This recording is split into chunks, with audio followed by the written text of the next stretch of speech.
Itinatag ang New Bilibid Prison noong 1936 sa bayan ng Muntinlupa. Dito nilalagay ang mga bilanggo na pinatawan ng mabigat na parusa o nakagawa ng matinding kaparusahan. Ang nasabing insular na kulungan ay pinamamahalaan ng mga Bureau of Corrections sa ilalim ng Department of Justice. Ngayon lamang taon, 2023, ay naglabas ng pahayag si Bucor Chief Gregorio Catapang Jr. tungkol sa plano para sa pagsasara ng nasabing kulungan sa darating na taong 2028 para umano magamit ang lupa sa isang commercial hub. Ayon sa kanya, ang tinatayang 7,500 mula sa minimum at medium security ay ililipat sa mga regional prisons sa kanilang mga sariling bayan. Samantalang ang mga bilanggo naman na nasa maximum ay ililipat sa tinatawag nilang Supermax Prison sa Sablayan Occidental, Mindoro. Malaki ang naging role ng New Bilibid Prison sa kwento na atin pong tatalakayin. Ito ay ang naging kontrobersyal hanggang ngayon na kaso ng pagkamatay ng isang journalist at radyoman na si Percy Lapid. Bago ko po simulan ang ating story, sa mga bago po sa channel ko, please hit the subscribe button at pakipindot na rin po ang ating notification bell para ma-notify kayo sa mga bago nating upload na videos. Si Percival Carag Mabasa, o mas kilala sa tawag na Percy Lapid, ay pinanganak noong March 14, 1959 sa Tuguegarao, Cagayan. Subalit siya ay lumaki sa Metro Manila. Lumaki si Percy Lapid sa pamamahala ni dating President Ferdinand Marcos Sr. Nagbibinata pa lamang umano siya ng isailalim ang ating bansa sa martial law, kung saan ay ipinasara ang lahat ng mga newspapers, radio stations at TV stations sa ating bansa. At kabilang ang ama ni Percy Lapid sa mga nawala ng trabaho bilang isang radio commentator. Dahil dito ay napilitan silang umalis ng city para umiwas sa mga otoridad at nabuhay sila sa kinikita ng ina sa pagtitinda sa palengke. Sa magkakapatid ay si Percival Mabasa ang sumunod sa naging yapak ng kanyang ama, dahil sa ang pagiging radio commentator din ang naging trabaho nito. Nakilala siya sa tawag na Percy Lapid at mas naging tanyag pa nga sa kanyang pagiging kritiko ng mga nasa katungkulan. Mga taong ito, itong mga bumabaluktot sa katarungan, kung anong papel ang ginagampanan nila. Mula 1985 ay naging radio reporter si Percy Lapid ng DWXI, DZME, DWBC, DZRM, DWIZ, DZRJ at kolumnista ng pahayagan na Hataw. Bago mangyari ang krimen, ay nag-host siya sa programa sa radio na Lapid Fire ng DWBL. Sa loob ng 35 years na pagtatrabaho bilang commentator, ay tinatayang hindi lamang 100 beses na naalis si Percy Lapid sa ilang programa. At ayon niya, ang kasong libel ay siya ng agahan, tanghalian at hapunan nito. Madalas din umano itong makatanggap ng mga threats dahil sa talaga namang tahasan at buong tapang nitong pagsagasa sa mga ilang tao na nasa katungkulan. Ang mga nasabing pagbabanta ay hindi lamang nito pinapansin hanggang noong October 3 noong nakaraang taon. Isang pangyayari na hindi na makakalimutan ng mga taong naniniwala at nagmamahal sa kanya. Pasado alas 8 ng gabi habang tinatahak ang daan pauwi sa kanilang tinitirhan sa VF Resort Village sa Las Piñas, ay bahagya siyang huminto dahil sa namumuong traffic sa labas ng subdivision gate malapit sa area street sa barangay Talon 2. Sanhi ng ginagawang inspection sa mga stickers ng sasakyan na required para makapasok sa loob ng subdivision. 50 meters na lamang ang layo niya sa gate ay isang motorsiklo ang lumapit sa kanyang sasakyan. Lula nito ang 2 lalaki at nang tumapat sa sinasakyan ni Percy Lapid ay umilingaw-ngaw sa paligid ang magkakasunod na putok ng baril. Makalipas noon ay mabilis na tumakas ang mga suspect. Naiwan ang duguan at wala ng buhay na radio host. Kinabukasan October 4 ay naglabas ng statement ang pamilya Mabasa para sa hustisya sa pagkamatay ni Percy. Sa parehong araw ay binuo ang Special Investigation Task Force LAPID para tutukan ang kaso ng pagkamatay ng mamamahayag. Sinubukan nilang reviewin ang lahat ng CCTV camera sa ruta na tinahak ni Percy, ang dashcam sa kanyang sasakyan, ganun din ang cellphone ng biktima. Ayon sa unang naging pahayag ng Philippine National Police sa NCR, ay wala silang nakitang kahit na anong kakaiba sa cellphone nito at hindi din aware ang pamilya sa kahit na anong kahina-hinala o mga pagtatangka sa buhay ng journalist. Naglabas naman ng pahayag ang Human Rights na magsasagawa ito ng sariling investigasyon o motu proprio investigation sa kaso. Nag-offer din ang Department of Local Government na halagang 500,000 bilang reward money sa kung sinong makakapagbigay ng impormasyon tungkol sa pagkamatay ni Percy Lapid.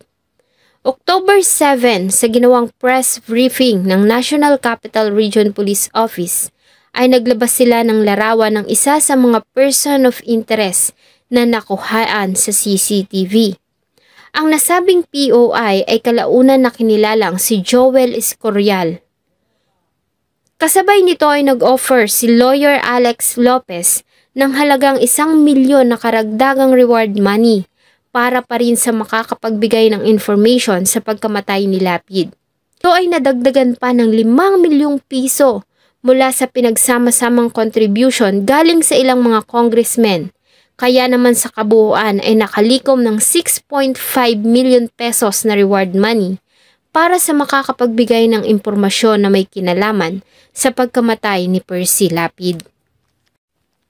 Hanggang sa sumapit ng October 17, 2022, nang sumuko ang lalaki na una nang nakita sa CCTV at person of interest na si Joel Escorial, na siyang umamin na siya ang lalaking bumaril kay Percy Lapid noong October 3, 2022. Nagbigay ito ng kanyang sinumpaang salaysay sa Las Piñas City Police Station. Ang naging confession ni Escorial ang nagbigay ng linaw sa kaso ng pagkamatay ni Percy Lapid. Ayon sa kanya, noong September 5, 2022, ay kinontak siya ni Crisanto Villamor para i-inform sa gagawing assassination kung saan ang target ay ang mamamahayag na si Percy Lapid. Ayon kay Escorial, ay tinanggap niya ang nasabing trabaho sa halagang 550,000 pesos.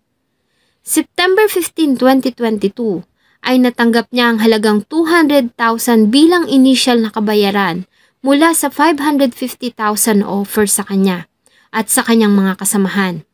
Sa parehong araw ay nakipagkita siya kay Israel Di Maculangan sa kainan sa Las Piñas para puntahan ang tinitirhan ni Percy Lapid at mula doon ay sinundan nila ito.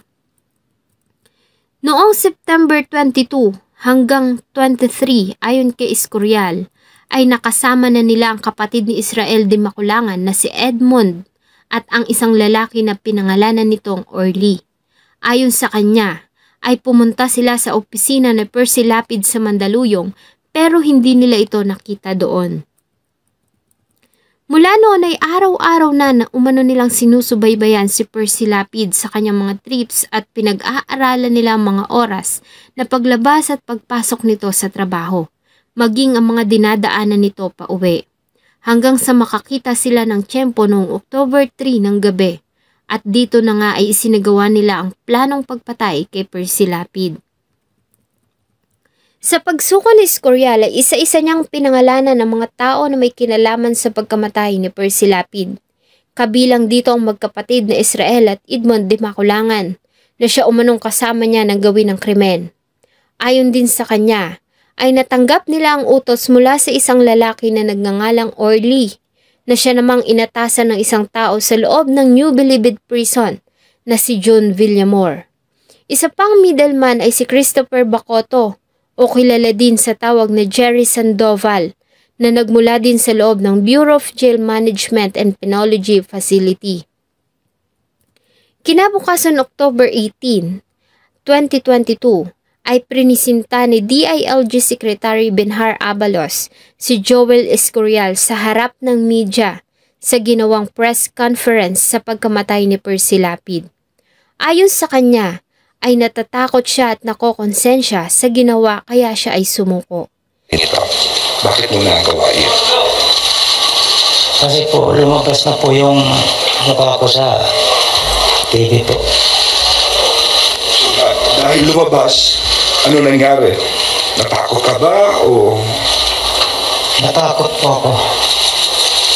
Saka nakonsensya po sa paggawa kaya sinapin po.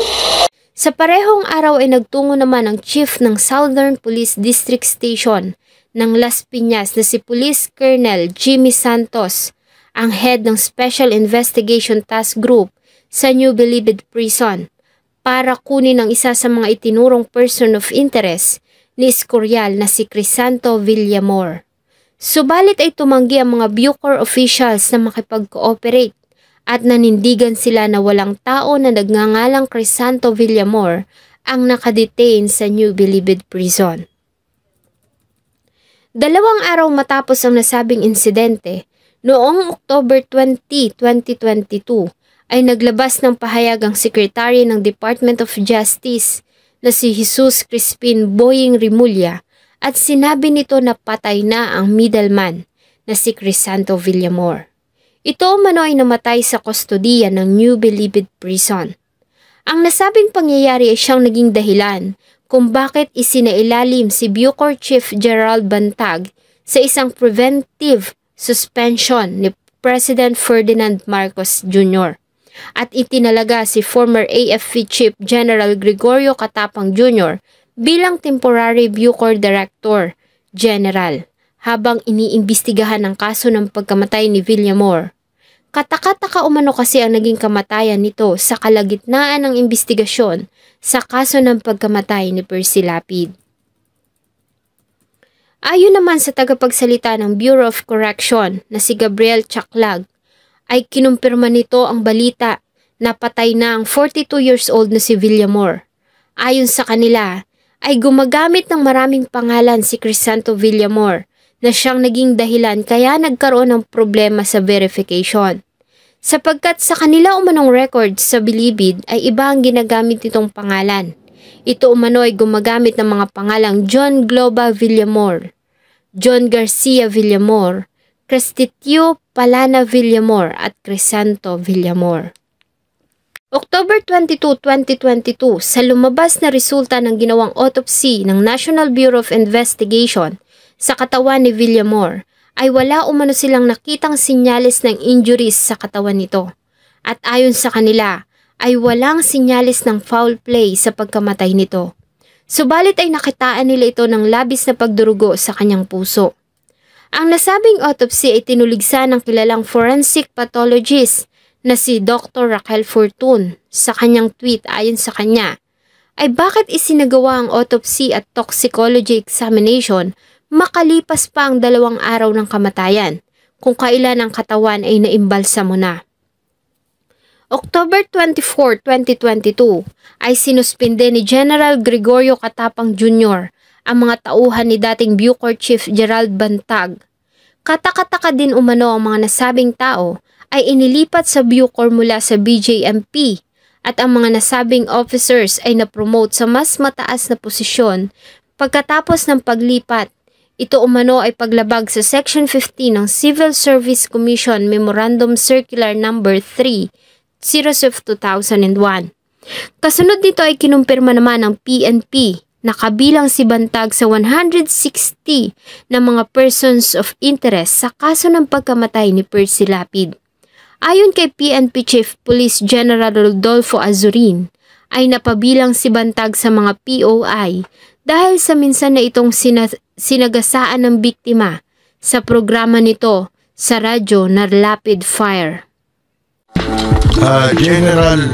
Director General Gerald Bantag. Lintik din pala magmura ito no? In public.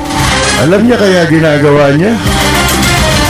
O ito'y nakalimot na sa kanyang sarili? Iba minsan ang nagagawa ng ng kapangyarihan. Isipin mo from, ano ba yan, jail officer, dito sa Paranaque.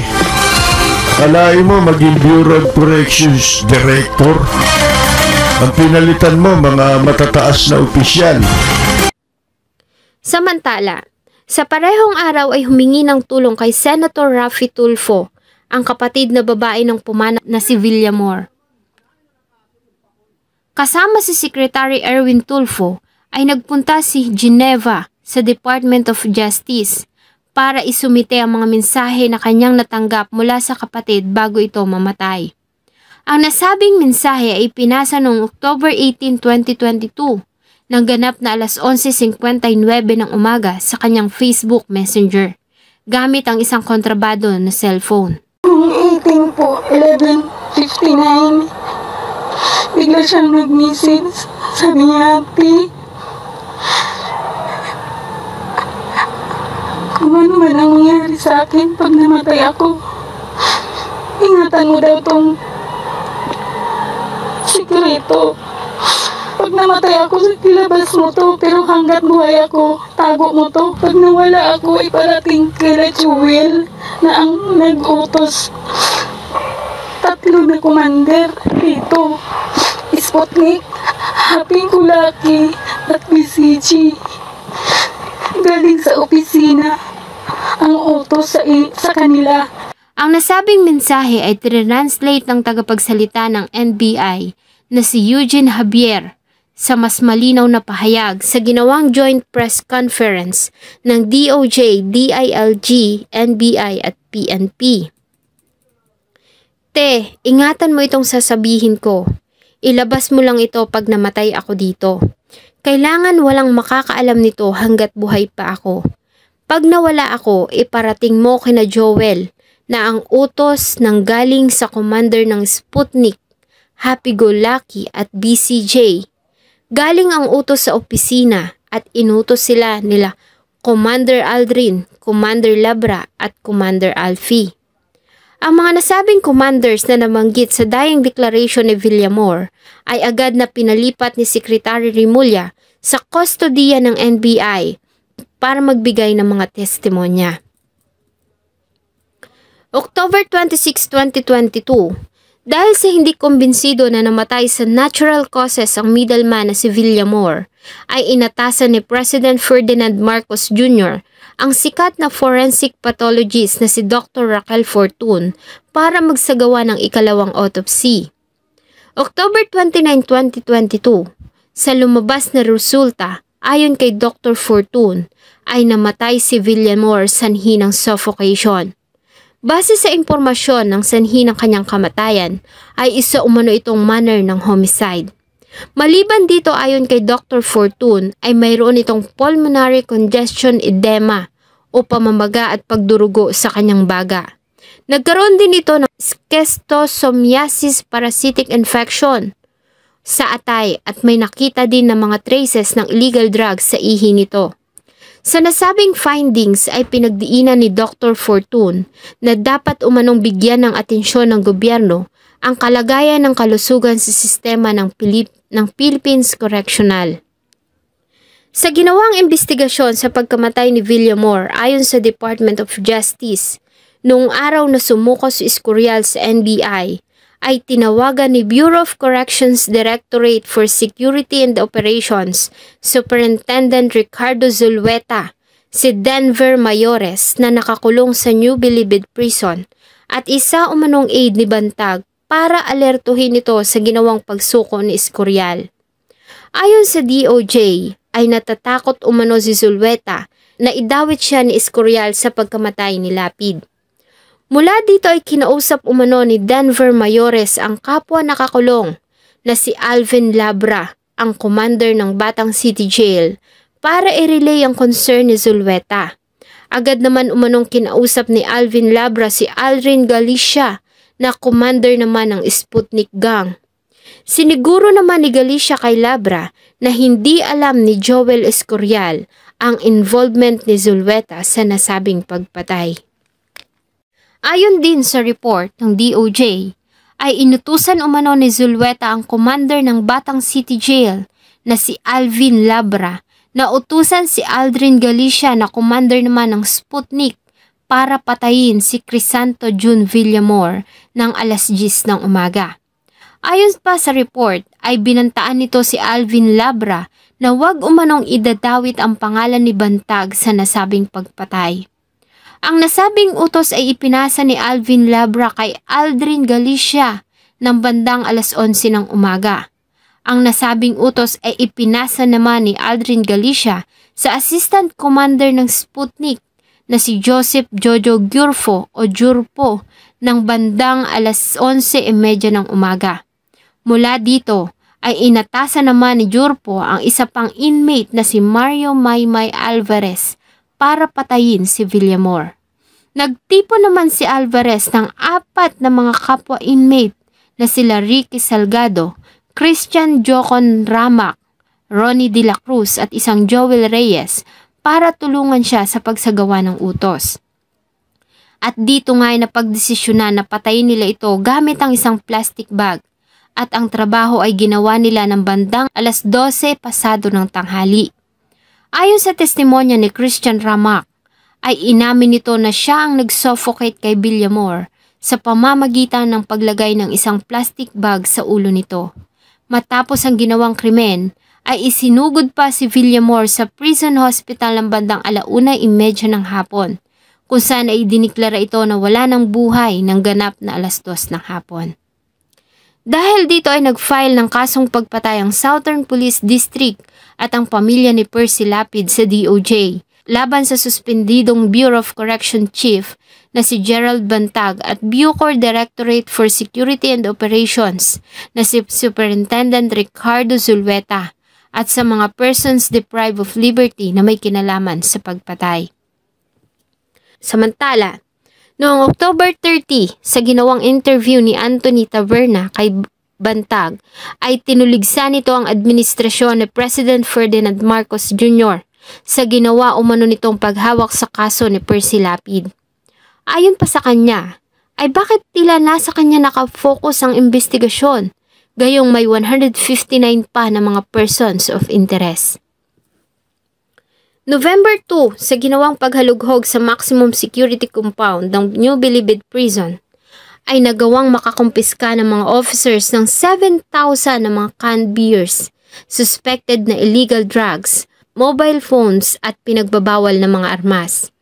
November 7, 2022, ay nag-file ang PNP at DILG ng kasong pagpatay laban kay Gerald Bantag at Ricardo Zulueta. Ganon din ang mga PDLs na may kinalaman sa pagkamatay ni Lapid at Villamor. Sa ginawang joint press conference ng DOJ, DILG, NBI at PNP, ay binasa ni Attorney Eugene Javier ang naging joint statement tungkol sa detalye ng kaso at ang naging resolusyon.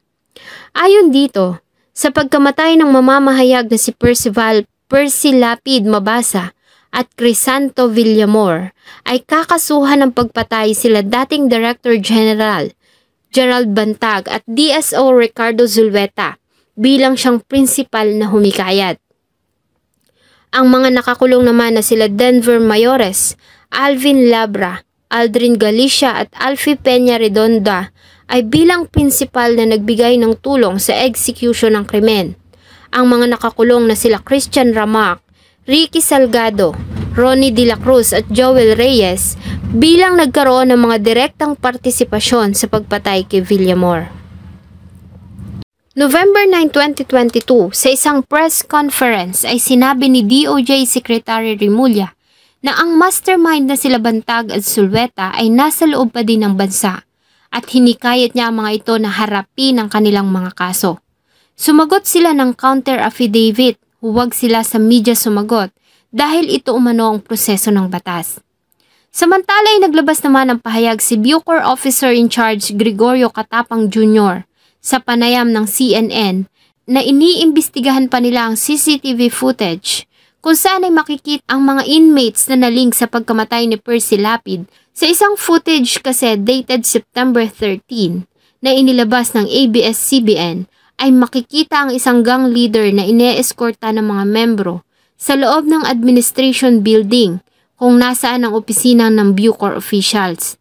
Kasunod nito ang commander ng Batang City Jail na si Alvin Labra na nahaharap din sa kasong pagpatay kay Percy Lapid.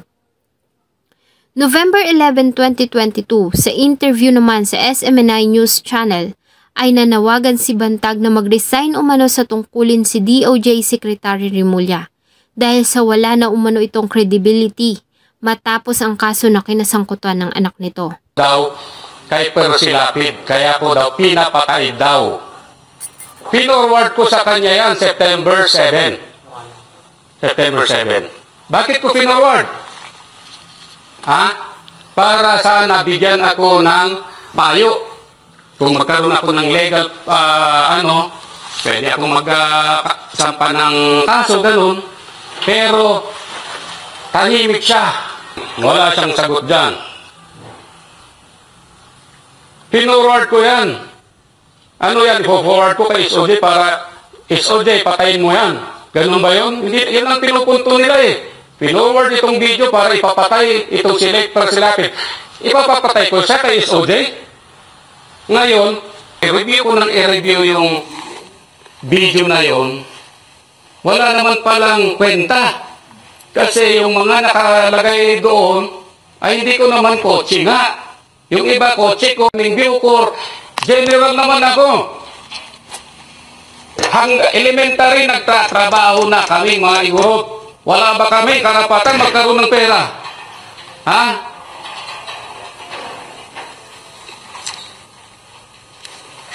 Parang gusto kong magmuray. Sinungaling ka, SOJ. Mag-step down kaya ng challenge ko. Wala ka na daw credibility. Wala ka ng moral ascendancy sa pwesto mo. Bakit? Sabi nila. Bakit? Dahil sa anak mo. Nasaan na? Ayon pa sa kanya, ay hindi siya susuko kahit pa nga may ilabas na mandamiento de aresto laban sa kanya hanggang si Remulla ang nakaupong sekretary ng Department of Justice. March 2023, matapos ang mahabang investigasyon, ay 17 na mga individual na may kinalaman sa patayan ang kinasuhan ng 2 bilang ng pagpatay. Sa magkaibang pagsasampas ng kaso, sa kaso ng pagkamatay ni Villamor ay ginawa sa Regional Trial Court ng Muntinlupa noong March 13, samantalang ang kaso naman tungkol sa pagkamatay ni Percy Lapid ay ginawa sa Las Piñas noong March 14, 2023. Ang mga panel ng prosecutors na humawak sa kaso ay nakakita ng sapat na probable cause para sampahan ng kasong pagpatay sila Bantag at Zulueta. April 2023 ay nag-issue ang Regional Trial Court ng Muntinlupa Branch 266 laban kila Bantag at Zulueta tungkol sa pagkamatay ni Villamor. Kasunod nito ay nag-issue din ang Las Piñas RTC Branch 254 ng warrant of arrest laban pa din sa dalawa. Ganon din sa magkapatid na Dimakulangan at isang alias Orly tungkol naman sa pagkamatay ni Percy Lapid. June 27, 2023, 8 sa mga akusado na may kinalaman sa pagkamatay ni Villamor ang nag-plead ng guilty bilang accessory sa ginawang krimen. Sila ay hinatulan ng Muntinlupa RTC Branch 206 at sinintensyahan ang 5 sa kanila ng 6 hanggang 14 na taon na pagkakakulong, habang ang 3 naman ay hinatulan ng 2 hanggang 8 taon at 1 araw na pagkakakulong. Samantala sa kaso naman ng pagkamatay ni Percy Lapid, ayon sa tweet ng kapatid nito, ay hinatulan ng Las Piñas RTC Judge na si Judge Harold Hulinganga, sila Galicia Labra at Peña Redonda ng 2 hanggang 8 taon na pagkakakulong sa kanilang naging role sa pagkamatay ni Percy Lapid. Ang Department of Justice at National Bureau of Investigation ay nag-offer ng 2 million pesos na reward sa kung sinong makakapagbigay ng informasyon sa kinaroroonan ni Bantag at 1 milyon naman para kay Zulueta na hanggang ngayon ay nagiging mailap pa din sa batas. Si Percy Lapid ay inilibing noong October 9, 2022 sa Manila Memorial Park sa Sucat, Parañaque City. Si Percy Lapid na ang ika-197 na journalist na napapatay mula 1986. Ayon sa record, ay pang-7 ang ating bansa sa pinaka-worst country at pinaka-delikadong lugar para sa mga journalist. Mula nang mamatay si Percy Lapid ay iniwasan na ng pamilya Mabasa, kabilang na dito ang 6 niyang anak at 4 na mga apo ang lumabas dahil sa takot para sa sariling buhay. Ang kapatid niya na si Roy Mabasa ay nagpalipat-lipat ng lugar gabi-gabi at bumabiyahe gamit ang iba't ibang hiram na sasakyan sa takot para sa kanilang mga sariling buhay.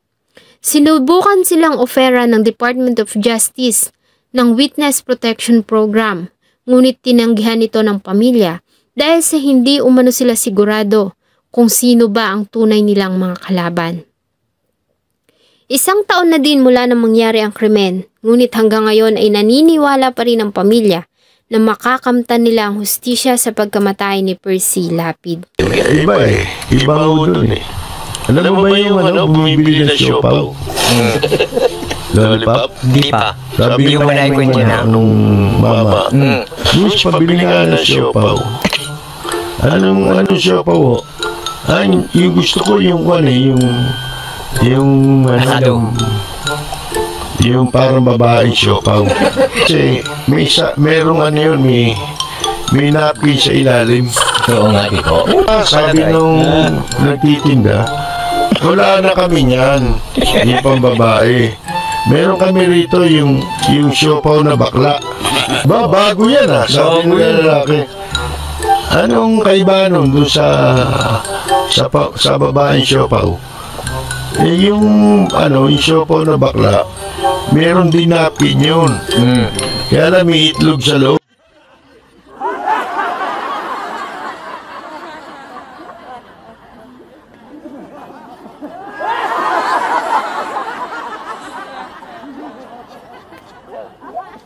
Shout out po kay Becca Solano from Jordan, Jackie Galaxy dyan po sa Puerto Galera, Mindoro Oriental, Twinnie Ma'am dyan po sa United Kingdom, Rosemary Biagtan sa Hong Kong, salamat po ma'am sa pakape, Shikina Charming sa Balayan, Batangas, Rowena Takimura sa Japan, Felix Tebon sa Bonny Island sa Nigeria, Abby Tamares sa Sablayan Occidental, Mindoro. At sa inyo pong lahat, marami pong salamat sa patuloy na pagtangkilik ng akin pong mga videos. Huwag niyo pong kalimutang mag-iwan ng saloobin at suggestion sa atin pong comment section. Thank you so much po and see you on my next video.